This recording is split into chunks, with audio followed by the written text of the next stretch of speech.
everyone, welcome to today's cooking adventure. Today, I will show you how I make my 2-week supply of homemade bread. I'll use some common ingredients you might already have in your kitchen. For this recipe, you will need 1 tablespoon of yeast, 1 tablespoon of oil, 1 teaspoon of salt, 1 tablespoon sugar, 1/2 teaspoon baking powder, 1 egg, 2 cups of warm water, 5 cups of all-purpose flour. Once I make 1 batch, then I keep repeating same recipe again for at least 6 times.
Every oven is different. Mine bakes 3 breads at once, because the bottom storage section of my oven also heats up. I bake them in broil mode at 550 F, and I keep checking on them so that they don't burn.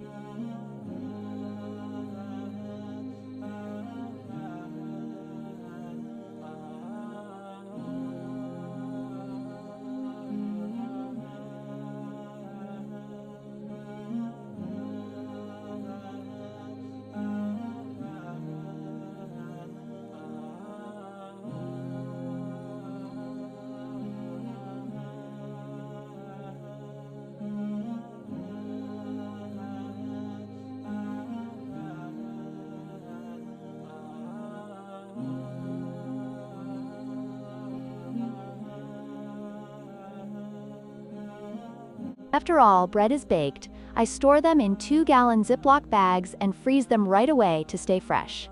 I hope you liked this recipe and give this recipe a try because it's so easy and the results are absolutely worth it. Please leave a comment and let me know how did yours turned out once you tried this recipe. Thank you for watching, and don't forget to like, subscribe, and hit that bell icon so that you don't miss out on our future recipe. Happy cooking! Like and subscribe.